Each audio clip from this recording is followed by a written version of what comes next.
اس نے تلوار ہوا میں لہرائی اور خالد رضی اللہ عنہ پر حملہ کرنے کے لیے گھوڑے کو ایڑ لگائی۔ خالد رضی اللہ عنہ اس سے تیز نکلے۔ انہوں نے اپنے گھوڑے کو ایڑ لگائی۔ عزازیر ان کے قریب ہی تھا۔ خالد رضی اللہ عنہ نے تلوار کا وار کیا جو عزازیر نے پھرتی سے ایک طرف ہٹ کر بیکار کر دیا۔ اس کے بعد خالد رضی اللہ عنہ نے ہر طرف سے آ کر اس رومی سالار پر وار کیے، مگر وہ بڑی پھرتی سے ادھر ادھر ہو کر وار بچاتا رہا۔ اس نے بعض وار اپنی تلوار پر روکے۔ مورخ واقدی نے اس دور کی تحریروں کے حوالے سے خالد رضی اللہ عنہ اور عزازیر کے مقابلے کو تفصیل سے بیان کیا ہے۔ عزازیر وار روکتا تھا، وار کرتا نہیں تھا۔ رومی لشکر سے تو داد و تحسین کا شور اٹھ ہی رہا تھا، مسلمانوں نے بھی عزازیر کی پھرتی کی داد دی۔ خالد رضی اللہ عنہ نے اپنا ہاتھ روک لیا۔ اے عرب کے سالار، عزازیر نے کہا، کیا میں تجھے قتل نہیں کر سکتا؟ میں تجھے زندہ پکڑوں گا اور تجھ سے یہ شرط منواؤں گا کہ تو جدھر سے آیا ہے اپنے لشکر کے ساتھ ادھر ہی چلا جائے۔ خدا کی قسم، اب تو میرے ہاتھوں زندہ گرفتار ہوگا۔ خالد رضی اللہ عنہ نے بھڑک کر کہا اور اس پر جھپٹے۔ عزازیر نے گھوڑے کو تیزی سے موڑا اور بھاگ نکلا۔ خالد رضی اللہ عنہ نے گھوڑا اس کے پیچھے ڈال دیا۔ عزازیر نے گھوڑا تیز کر دیا اور دونوں فوجوں کے درمیان چکر میں گھوڑا دوڑانے لگا۔ اب مسلمانوں کا لشکر نعرے لگانے لگا۔ خالد رضی اللہ عنہ اس کے تعاقب میں رہے۔ عزازیر اپنا گھوڑا اور آہستہ کر لیتا اور جب خالد رضی اللہ عنہ اس تک پہنچتے تو وہ گھوڑے کو ایڑ لگا دیتا۔ اس دوڑ اور تعاقب میں بہت سا وقت گزر گیا۔ خالد رضی اللہ عنہ کا گھوڑا سست پڑنے لگا اور اس کا پسینہ پھوٹ آیا۔ عزازیر کا گھوڑا خالد رضی اللہ عنہ کے گھوڑے سے بہتر اور زیادہ طاقتور تھا۔ عزازیر نے دیکھ لیا کہ خالد رضی اللہ عنہ کا گھوڑا رہ گیا ہے۔ اس نے اپنا گھوڑا گھمایا اور خالد رضی اللہ عنہ کے ارد گرد چکر کاٹنے لگا۔ او عربی، عزازیر نے للکار کر کہا، تو سمجھتا ہے میں تیرے ڈر سے بھاگ اٹھاؤں؟ میں تجھے کچھ اور دیر زندہ دیکھنا چاہتا تھا۔ میں تیری روح نکالنے والا فرشتہ ہوں۔ خالد رضی اللہ عنہ نے دیکھا کہ ان کا گھوڑا عزازیر کے گھوڑے کا ساتھ نہیں دے سکتا تو وہ اپنے گھوڑے سے کود کر اترے۔ ان کے ہاتھ میں تلوار تھی۔ عزازیر نے خالد رضی اللہ عنہ کو آسان شکار سمجھا اور ان پر گھوڑا دوڑا دیا۔ خالد رضی اللہ عنہ کھڑے رہے۔ عزازیر قریب آیا تو اس نے گھوڑے سے جھک کر خالد رضی اللہ عنہ پر وار کیا۔ خالد رضی اللہ عنہ بچتے نظر نہیں آتے تھے، لیکن انہوں نے سر کو نیچے کر کے وار کو بیکار کر دیا۔ عزازیر گھوڑے کو گھما کر آیا۔ خالد رضی اللہ عنہ پہلے کی طرح کھڑے رہے۔ اب کہ پھر عزازیر نے ان پر وار کیا۔ خالد رضی اللہ عنہ نے نہ صرف یہ کہ جھک کر اپنے آپ کو بچا لیا، بلکہ دشمن کے گھوڑے کی اگلی ٹانگوں پر ایسی تلوار ماری کہ گھوڑے کی ایک ٹانگ کٹ گئی اور دوسری گھوڑے کے بوجھ تلے دوہری ہو گئی۔ گھوڑا گرا اور عزازیر گھوڑے کے آگے جا پڑا۔ وہ بڑی تیزی سے اٹھا، لیکن خالد رضی اللہ عنہ نے اسے پوری طرح اٹھنے نہ دیا۔ تلوار پھینک کر اسے دبوچ لیا اور اسے اٹھا کر زمین پر پٹخ دیا۔ اسے پھر اٹھایا اور پہلے سے زیادہ زور سے اسے پٹخا۔ عزازیر کو اس خوف نے بے جان کر دیا کہ خالد رضی اللہ عنہ اسے مار ڈالیں گے، لیکن خالد رضی اللہ عنہ نے اسے گھسیٹا اور اسی طرح اپنے لشکر کی طرف لے گئے اور کلوس کے پاس جا کھڑا کیا۔ یہ لے، خالد رضی اللہ عنہ نے اسے کہا، اپنے دوست کلوس سے مل۔ خالد رضی اللہ عنہ نے حکم دیا کہ عزازیر کو بھی باندھ لیا جائے۔ ادھر اللہ نے دشمن کے 2 سپہ سالار مسلمانوں کو دے دیے، ادھر شور اٹھا کہ باقی لشکر آ گیا ہے۔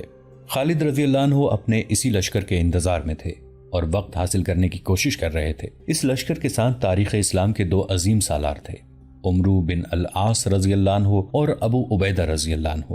خالد رضی اللہ عنہ نے ذرا سا بھی وقت ضائع کیے بغیر اپنی فوج کو جنگی ترتیب میں کیا۔ 4000 جانباز سواروں کے دستے طلیحہ کو اپنی کمان میں رکھا اور حملے کا حکم دے دیا۔ یہ پہلا موقع تھا کہ مسلمانوں کی تعداد دشمن کے برابر تھی، بلکہ کچھ زیادہ ہی تھی۔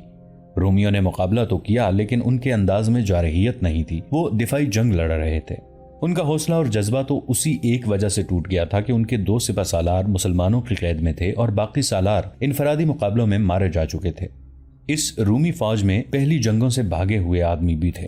ان پر مسلمانوں کا خوف طاری تھا۔ انہوں نے مسلمانوں کو قہر اور غضب سے لڑتے اور اپنے ساتھیوں کو کٹتے دیکھا تھا۔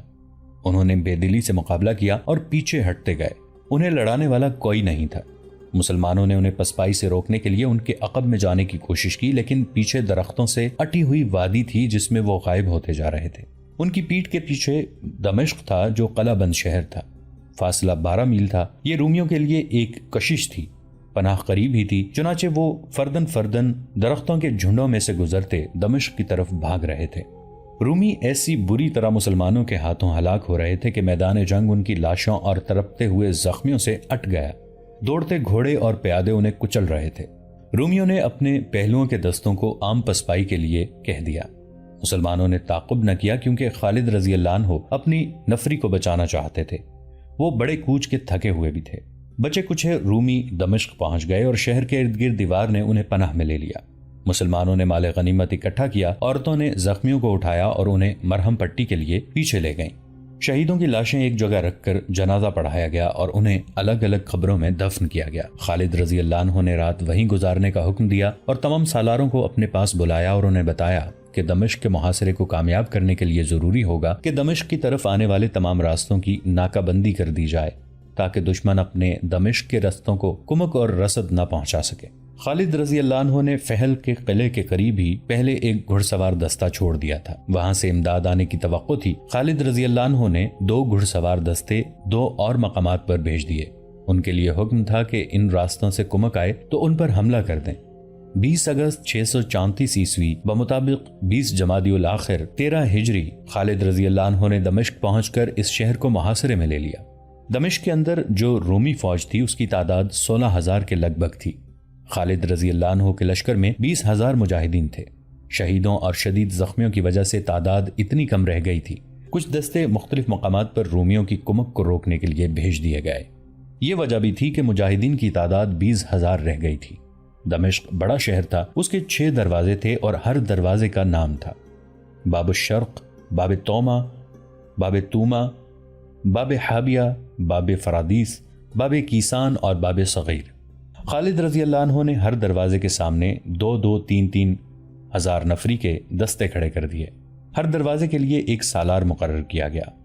رافع رضی اللہ عنہ بن عمیرہ، عمرو بن عاص رضی اللہ عنہ، شرجیل بن حسنہ رضی اللہ عنہ، ابو عبیدہ رضی اللہ عنہ، یزید بن ابی سفیان رضی اللہ عنہ۔ یزید کی ذمہ داری میں وہ 2 دروازے دیے گئے۔ زرار بن الازور کو منتخب سواروں کا 2000 نفری کا دستہ اس مقصد کے لیے دیا گیا کہ وہ قلعے کے ارد گرد گھومتے پھرتے رہیں اور اگر رومی باہر آ کر کسی دستے پر حملہ کریں تو زرار رضی اللہ عنہ اس کی مدد کو پہنچیں۔ شہر کی دیوار پر رومی کمانے اور برچیاں لے کر کھڑے تھے۔ ان میں دوسرے سالاروں کے علاوہ دمشق کے دفاع کا ذمہ دار سالار توما بھی تھا جو شہنشاہ ہرقل کا داماد بھی تھا۔ خالد رضی اللہ عنہ نے حکم دیا کہ رومیوں کے دونوں قیدی سالاروں عزازیر اور کلوس کو آگے لایا جائے۔ دونوں بندھے ہوئے تھے، انہیں سامنے لایا گیا۔ انہیں دیوار کے اتنا قریب لے جایا گیا جہاں سے وہ دیوار پر کھڑے رومیوں کو نظر آ سکتے تھے۔ کیا تم دونوں اسلام قبول کرو گے؟ خالد رضی اللہ عنہ نے دونوں سے بلند آواز میں پوچھا۔ نہیں، دونوں نے اکٹھے جواب دیا۔ خالد رضی اللہ عنہ نے زرار بن الازور کو آگے بلایا اور کہا کہ انہیں ان کے انجام تک پہنچا دو۔ زرار رضی اللہ عنہ نے تلوار نکالی اور دونوں کی گردنوں پر ایک ایک وار کیا۔ دونوں کے سر زمین پر جا پڑے، ان کے دھڑ گرے، تڑپے اور ساکت ہو گئے۔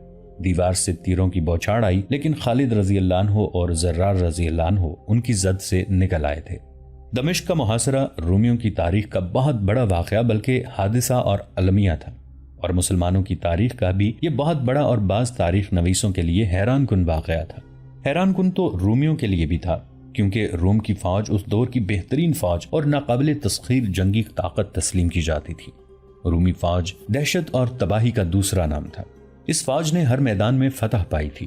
کسرا کی فوج بھی اس سے کم نہ تھی، لیکن رومی فوج نے اسے بھی شکست دے کر الگ بٹھا دیا تھا۔ لیکن اتنی دور سے آئے ہوئے اور اتنے تھوڑے سے مسلمان اسی رومی فوج کو شکست پہ شکست دیتے چلے جا رہے تھے، اور انہوں نے دمشق کو محاصرے میں لے لیا تھا، جو رومیوں کا بڑا ہی اہم اور قیمتی شہر تھا۔ قیصر روم نے تو کبھی سوچا بھی نہیں تھا کہ دنیا کی کوئی طاقت اس کی بہترین اور دہشت ناک فوج کو اس مقام پر لے آئے گی کہ اس کے لیے رومیوں کی روایات اور وقار کا تحفظ محال ہو جائے گا۔ مسلمانوں کے لیے بھی شام میں فاتحانہ داخلہ اور دمشق کا محاصرہ بہت بڑا واقعہ تھا۔ ایک تو نفری دشمن کے مقابلے میں بہت تھوڑی تھی جو زخمیوں اور شہیدوں کی وجہ سے کم ہی کم ہوتی چلی جا رہی تھی، دوسرے اپنے وطن سے دوری پسپائی کی صورت میں ان کے لیے کوئی پناہ نہیں تھی۔ اس صورت میں انہیں کھانے پینے کو بھی کچھ نہیں مل سکتا تھا۔ مختلف ادوار کے جنگی مبصروں اور وقائع نگاروں نے لکھا ہے کہ خالد رضی اللہ عنہ کے لشکر نے، جس کی نفری ہمیشہ خطرناک حد تک کم رہی ہے، تاریخ نویسوں کو حیرت میں ڈال دیا ہے۔ اگر جنگی مہارت اور قیادت کی بات کی جائے تو سر فہرست 2 فوجیں آتی ہیں، ایک قیصر روم کی فوج اور دوسری کسرا کی فوج۔ یہ دونوں فوجیں عسکری اہلیت اور قیادت کی وجہ سے مشہور تھیں۔ بے شک خالد رضی اللہ عنہ کی جنگی قیادت، تیز رفتار نقل و حرکت اور میدان جنگ میں چالوں کا مقابلہ کم ہی سالار کر سکتے تھے، لیکن عقیدے کی سچائی اور جذبے کی شدت کو نظر انداز نہیں کیا جا سکتا۔ گھروں اور اہل و عیال سے اتنی لمبی جدائی سپاہیوں کے جذبے کو کمزور کر دیا کرتی ہے، لیکن مسلمانوں کی فوج میں ایسی کمزوری دیکھنے میں نہیں آتی تھی۔ اس کیفیت کو مبصروں نے عقیدے اور جذبے کا کرشمہ کہا ہے۔ میرے عزیز رفیقو، خالد رضی اللہ عنہ نے اپنے سالاروں سے دمشق کے مضافات میں کہیں کہا، سوچو ہم کہاں تھے اور دیکھو ہم کہاں ہیں۔ کیا اب بھی کفار اللہ کو وحدہ لا شریک نہیں مانیں گے؟ اور کیا وہ تسلیم نہیں کریں گے کہ اللہ نے ہمارے قبیلے کو رسالت عطا کی ہے جو برحق ہے اور کوئی دلیل اسے جھٹلا نہیں سکتی؟ اور تم اللہ کا شکر ادا نہیں کرو گے جس نے تمہیں اتنے طاقتور دشمن پر فتح دی ہے؟ کوئی شمار نہیں اس کی رحمتوں کا، لیکن اس کے لیے جو اس کی رسی کو مضبوطی سے پکڑتے ہیں۔ بے شک بے شک، کئی آوازیں سنائی دیں، اور اے برہنہ جنگجو، خالد رضی اللہ عنہ نے زرار رضی اللہ عنہ بن الازور سے، جو خود زرہ اور قمیض اتار کر لڑا کرتے تھے، کہا، خدا کی قسم تو اپنے آپ کو قابو میں نہیں رکھے گا تو ایک دن تو ہی نہیں ہم سب افسوس کر رہے ہوں گے۔ ولید کے بیٹے، زرار رضی اللہ عنہ نے کہا، دین اسلام کے دشمن کو دیکھ کر اپنے آپ پر قابو نہیں رہتا، لیکن اس میں کوتاہی نہیں کروں گا کہ تیرے ہر حکم کی تعمیل مجھ پر فرض ہے۔ زرار بن الازور کے بولنے کا انداز اتنا شگفتہ تھا کہ سب ہنس پڑے۔ خالد رضی اللہ عنہ کے ہونٹوں پر جاں فضا مسکراہٹ آ گئی۔ انطاکیہ کی فضا ہنسی اور مسکراہٹوں سے محروم ہو گئی تھی۔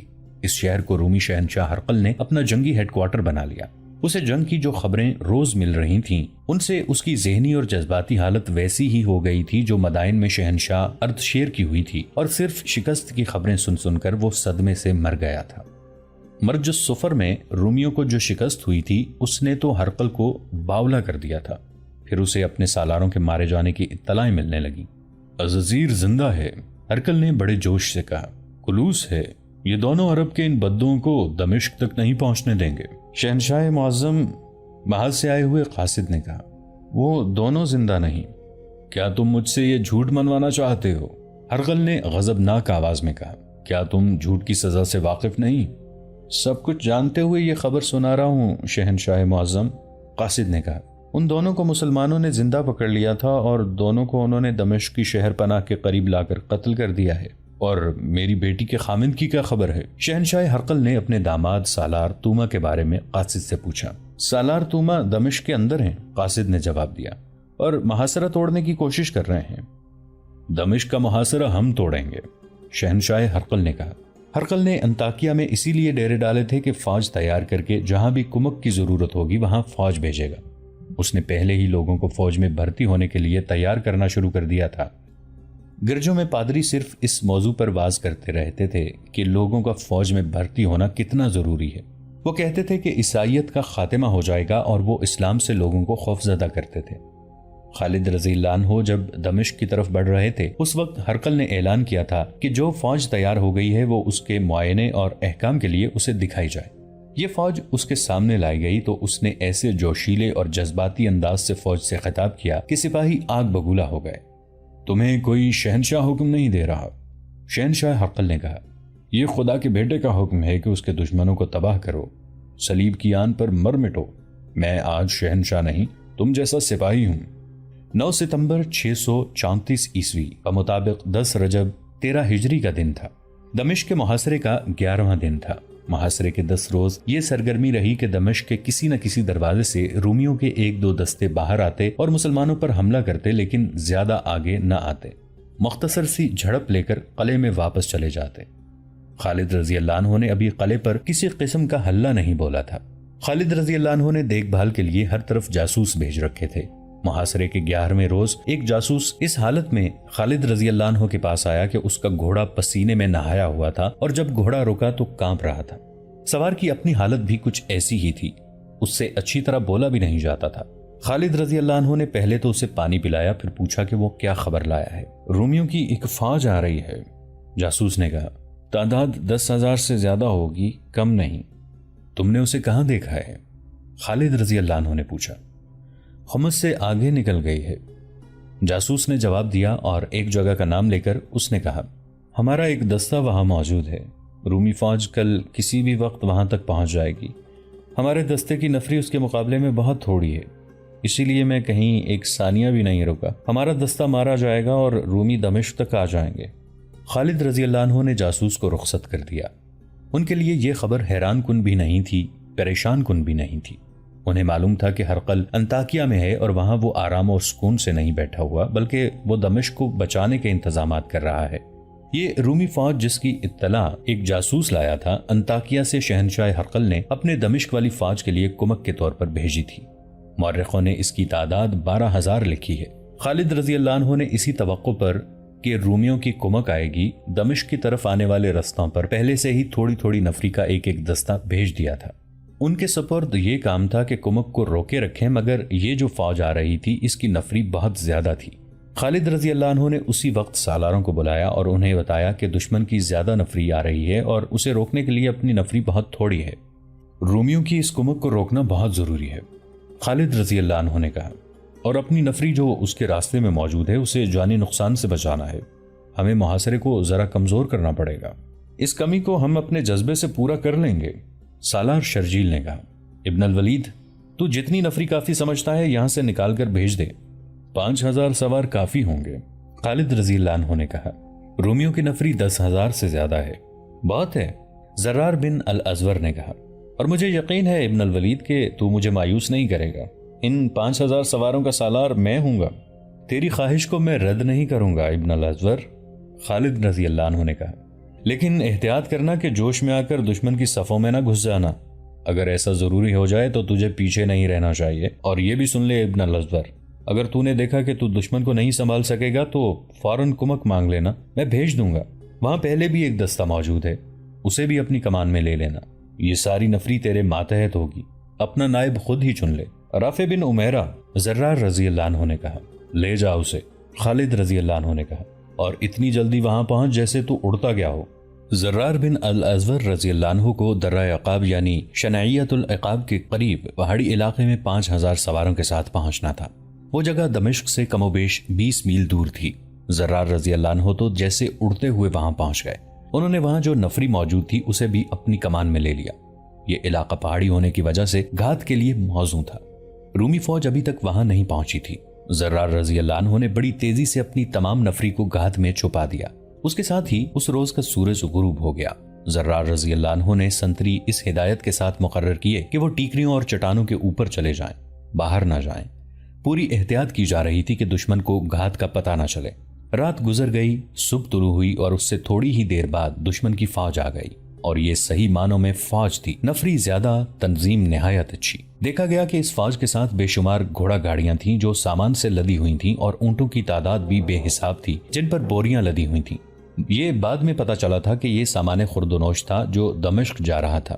خالد رضی اللہ عنہ دمشق کے اندر اسی صورتحال سے بے خبر تھے کہ رومیوں نے دمشق کا دفاع تو بڑا اچھا کیا تھا، لیکن شہر میں رسد اور خوراک کی اتنی کمی تھی کہ 10 دنوں کے محاصرے میں ہی شہری ہر چیز کی قلت محسوس کرنے لگے تھے۔ ہرقل کو اطلاع مل چکی تھی، اس نے کمک بھیجی اور اس کے ساتھ خوراک کا ذخیرہ بھی بھیج دیا۔ زرار رضی اللہ عنہ بن الازور کو بتایا گیا کہ رومی فوج کے ساتھ مال اسباب بے حساب آ رہا ہے، تو زرار رضی اللہ عنہ نے جوش میں آ کر حسب معمول زرہ خود اور قمیص اتار پھینکی۔ نیم برہنہ ہو کر انہوں نے اعلان کیا کہ بہت موٹا شکار آ رہا ہے۔ رومی جب پہاڑیوں میں آئے تو زرار رضی اللہ عنہ کی للکار پر مجاہدین اسلام گھات سے نکل کر رومیوں پر ٹوٹ پڑے۔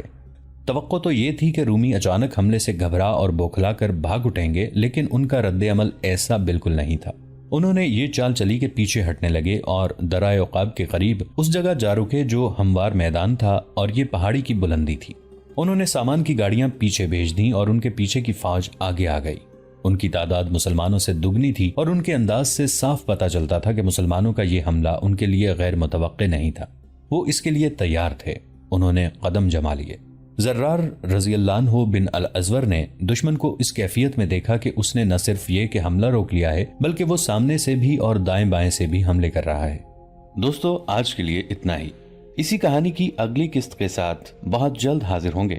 نیچے کامنٹ سیکشن میں اپنی رائے کا اظہار ضرور کیجیے گا۔ ہمارے اس چینل کو سبسکرائب کر کے نیچے موجود بیل آئیکن کو بھی ضرور کلک کیجیے گا۔ اگلی ملاقات تک کے لیے ہمارا اور آپ کا اللہ نگہبان۔